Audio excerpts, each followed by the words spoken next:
বছর পর যখন বিদেশ থেকে এসে কাউকে না জানিয়ে বাড়ি আসলাম, এসে দেখি আমার বউ অন্য পুরুষের সাথে এক বিছানায় শুয়ে আছে।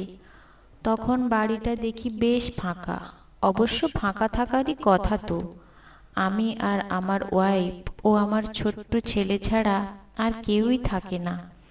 কাউকে কিছু না জানিয়ে সারপ্রাইজ দেব বলে যখন বাড়িতে প্রবেশ করলাম, তখন একটা রুমের দরজা আধখোলা অবস্থায় রয়েছে।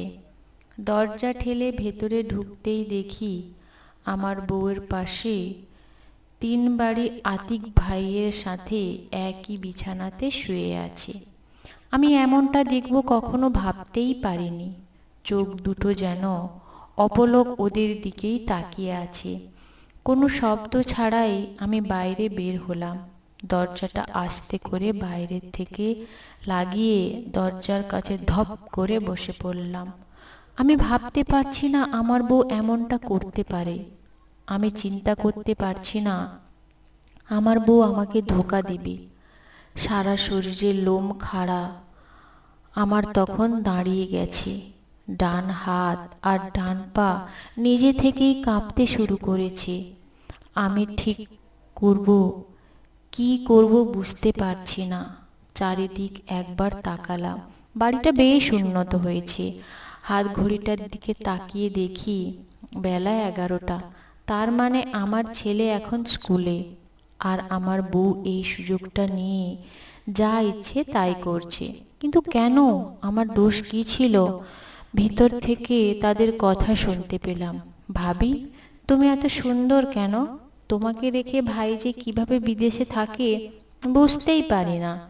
সাথে সাথেই আমার বউ অহনা উত্তর দিল, আতিক তোমাকে না বলেছি আমাদের এই সময় সিফাতের আব্বুর কথা বলবে না? শুনতে একদম বিরক্ত লাগে। আতিক একটু জোরে হেসেই বলল, কেন ভাবি, ভাইয়া আবার কি করলো? ভাইয়া তো তোমাকে ভালোবাসে। অহনা বলে ওঠে, হ্যাঁ ভালোবাসে, কিন্তু তার কাছে তো আর থাকে না। আমারও তো নিজের কিছু চাওয়া পাওয়া থাকতে পারে। আতিক আবারও হাসতে থাকে।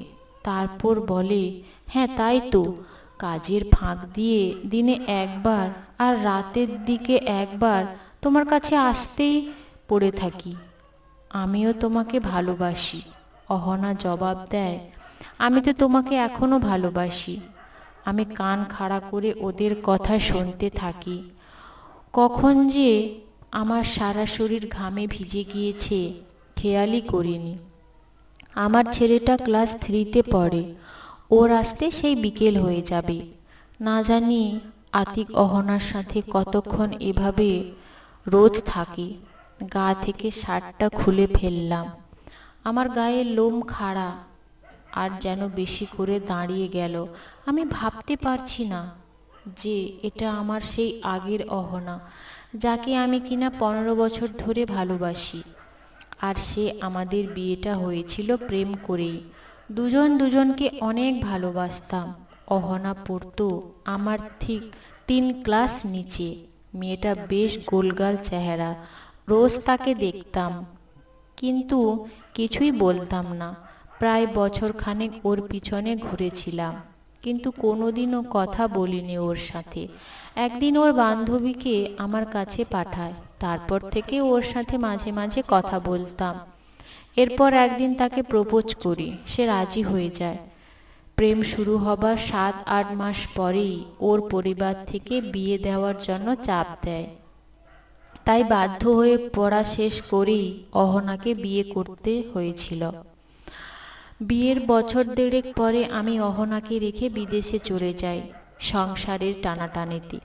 এর মধ্যে দেশে আর একবারও আসিনি। অনেক দেনা পাওনা মিটিয়ে একেবারে দেশে ফেরার ইচ্ছে ছিল বলে তাই আর আসিনি। এর মাঝে শুনি যে আমার একটা ছেলে হয়েছে, নাম শেফাত। কিন্তু যখন সবাই অবাক করে বাড়ির দিকে আসবো বলে ঠিক করেছি, আর বাড়ি এসেই দেখি আমার বউ অন্য একজনের সাথে একই বিছানাতে। এটা দেখার পর আমি নিজেকে অবাক হয়ে গেছি। আচ্ছা ভাবি, ভাই যদি জানতে পারে যে আমি তোমার সাথে রাত কাটাই তাহলে কি হবে? আতিকের বলা কথা তো আবার আমার শোনার জন্য কান খাড়া করলাম। অহনা বলে, আরে দূর, ও কিভাবে জানবে? ও তো দেশের বাইরে। ও তো এটাও জানে না তোমার সন্তান এখন আমার পেটে। ওকে বলবো ও যেন খুব তাড়াতাড়ি বাসায় আসে, যাতে সবাই ভাবে এই দ্বিতীয় সন্তানটা ওর। ও জানবে না। আতিক হেসে দেয়। হাসির শব্দ আমার কানে বাজতে থাকে। বড্ড অসহ্য লাগছে আমার। চোখ দিয়ে পানি গড়িয়ে পড়তে শুরু করেছে। নিজেকে আজ বড্ড বেমানান লাগছে। যুদ্ধে বিধ্বস্ত সৈনিকের মতো আস্থা করে আজ পড়ে আছি যেন। নিজেই শুনতে পেলাম আতিক বলছে, ভাবি, আজ সন্ধ্যা থেকে তোমার সাথে থাকবো সারা রাত। আমার বউ আজ বাপের বাড়ি যাবে মেয়েকে নিয়ে। তোমার সাথে থাকবো বলে আমি রয়ে গেছি। প্লিজ ব্যবস্থা করো। অহনা হেসে দেয়। ওর হাসি যেন বদ্ধ ঘরটাকে আরো চকচক করে তুলল, আর মনের ভেতরটা যেন ড্রিল দিয়ে ছিদ্র করে তুলল। অহনা বলল, আচ্ছা ঠিক আছে আমার জান, তোমার জন্য আজকে না হয় শেফাতকে ওর দাদুর বাড়ি পাঠিয়ে দেব। শ্বশুরকে বলবো যে আমি বাপের বাড়ি যাচ্ছি, ওর তো স্কুল রয়েছে, তাই আপনাদের বাড়ি থেকে স্কুল যাবে, তাই আপনার কাছে রেখে যাচ্ছি। বেশ হয়ে গেল। আতিক বলল, আজ তাহলে সন্ধ্যায় দেখা হচ্ছে। এখন যাই, দোকানে বসতে হবে তো। বউ আবার ভাত পাঠিয়ে দেবে। আতিক চলে যাওয়ার জন্য প্রস্তুত হতে লাগলো। আমি আস্তে করে দরজাটা খুলে দিয়ে শার্টটা নিয়ে দৌড়ে চলে গেলাম ছাদে। মনে মনে বলতে লাগলাম, দেখতে চাই আজ সন্ধ্যায় পরিবেশ কেমন হয়। একটু পরে দেখি আতিককে লুঙ্গি বাঁধতে বাঁধতে চলে যাচ্ছে। অহনা শুয়ে থাকলো। আমি শব্দ না করে নিচে আসলাম। দরজাটা তখন অল্প করে খোলা আছে। আমি বাইরে চলে আসি। আতিকের বাড়ির সামনেই চলে আসি। সারাটা দুপুর বিকেল ওদের বাড়ির সামনে আশেপাশে লুকিয়ে থাকি। যখন ওর বউ বাপের বাড়ি যাবে বলে বের হলো, ওদের বাড়ি থেকে অনেকটা দূরে চলে গেল, আমি তখন ওদের সামনে আসি। আমাকে দেখে আতিকের বউ বলে, আবির ভাইয়া না, আপনি কখন এলেন? আমি তাড়াতাড়ি বলি, আজ আপনার মেয়েকে ওর নানুর বাড়ি পাঠিয়ে দিন। সে বলে, কেন? আমি সবটা খুলে বলি। ও একধারে কাঁদতে থাকে। আমি বলি, আজ সন্ধ্যায় ওদেরকে ধরবো। আপনি আপনার মেয়েকে পাঠিয়ে দিন আপনার বাপের বাড়ি, আর আপনি আমার সাথে সন্ধ্যা অবধি থাকবেন। সে তাই করল। আমরা বাইরে সন্ধ্যা অবধি থাকলাম। যখন সন্ধ্যা হয়ে গেল, দুজনে আমরা বাড়ির ভেতরে গেলাম। যেই দেখি ঘরটা খোলা অবস্থায় আছে, ঘরের মধ্যে ডিম লাইটের আলো জ্বলছে। আমরা দুজনে দরজার বাইরে দাঁড়িয়ে রইলাম। আমার বউ আতিককে বুকের ওপরে মাথা দিয়ে শুয়ে আছে, আর আতিক অহনাকে পরম আদরে জড়িয়ে রেখেছে, যা আতিকের জায়গায় আমার থাকার কথা। আতিকের স্ত্রী রায়সা অঝর ঝরে কেঁদেই চলেছে। সে বারবার বিড়বিড় করে বলছে, তোকে আমি কত বিশ্বাস করতাম, আর তুই কি না। অহনা বলছে, আচ্ছা আতিক, যদি তোমার বউ জানতে পারে কোনোদিন যে আমরা তোমার সাথে সম্পর্কে রয়েছি, তাহলে কি হবে? আতিক মুচকি হেসে উত্তর দেয়, ধুর পাগলি, ও জানবে কি করে? আমি কি একদম গাধা নাকি যে ও সবকে জানাবো? তেমন কোনো কিছু কাজ আমি করি না। দুজনে হাসতে থাকি। সেই হাসিটা যেন সারা রাত চলবে। আমার কথা শোনা মাত্রই দুজনে লাফিয়ে ওঠে।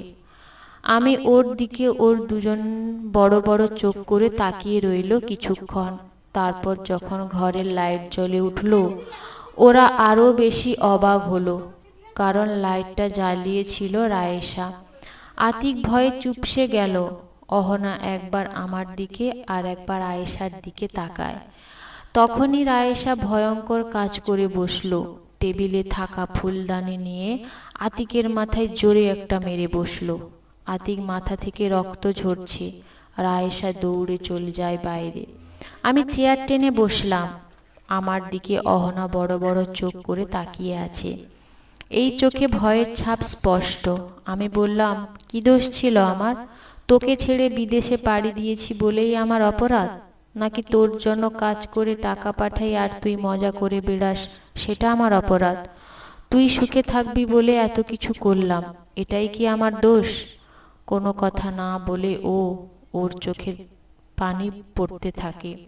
আতিক ব্যথায় কাতরাচ্ছে। তখনই রায়েশা কোথা থেকে বটি নিয়ে এসে আতিকের গলাতে কোপ দিতে যাবে, আর আমি আটকে দিলাম। আতিক ভয়ে আমার দিকে তাকিয়ে আছে। রায়েশা বলে, তোকে বিশ্বাস করার আমার দোষ ছিল তাই না? রোজ তোর খেয়াল রাখা আমার ভুল ছিল তাই না? তুই নিজে অনেক বেশি চালাক ভাবিস। দুজনে চুপ হয়ে গেল। আমি আর রায়েশা ওদের দিকে তাকালাম। দুজনে আমাদের দিকে তাকিয়ে আছে কোনো কথা ছাড়াই। আমার চোখে পানি অনবরত পড়েই চলেছে। আমি ওদের দিকে তাকালাম। অহনা বলে, আবির আমার ভুল হয়ে গেছে, আমাকে মাফ করে দাও। আতিকও এটাই বলে। আমি মুচকি হাসলাম, বললাম, তোদের জায়গাতে আজ আমাদের দেখলে তোরা কি করতিস? ওরা কিছুই বলে না। অহনা আবার বলে, আমি জানি অন্যায় করেছি, আমাকে তুমি মাফ করে দাও। আমি কষে ওর দুই গালে দুটো চড় দিই। রায়েশা বলে, ভাইয়া ওদেরকে এখানেই মেরে ফেলি। আমি কিছু বললাম না। রায়েশাকে নিয়ে বাড়ির বাইরে বের হলাম। দরজাটা আটকে দিয়ে চলে আসি বাইরে। রায়েশা রেখে দোকানে পেট্রোল নিয়ে আসি। তারপর বাড়িটা জ্বালিয়ে দিলাম। তাদের আত্মচিৎকার আমার কানে আসছে। আমি আর রায়েশা ঠিক একটা হাসি হাসলাম। বিশ্বাস না রাখতে পারলে তাহলে বিশ্বাসী হওয়াটা কোনো দরকার নেই। বিশ্বাসঘাতকতার ফল এমনই হওয়া উচিত। একটা সম্পর্ক বেঁচে থাকতে বিশ্বাসের খুব দরকার, কিন্তু এখনকার মানুষের মধ্যে বিশ্বাস করাটা খুব কঠিন ব্যাপার হয়ে দাঁড়িয়েছে। কি তাই তো বন্ধুরা? গল্পটি কেমন লাগলো অবশ্যই কমেন্ট করে জানাবেন। আর যদি ভালো লেগে থাকে তাহলে একটি লাইক করে চ্যানেলটি অতি অবশ্যই সাবস্ক্রাইব করে দেবেন। সবাই ভালো থাকবেন, সুস্থ থাকবেন আর নিজের খেয়াল নিজে রাখবেন। দেখা হবে পরের ভিডিওতে। ধন্যবাদ বন্ধুরা।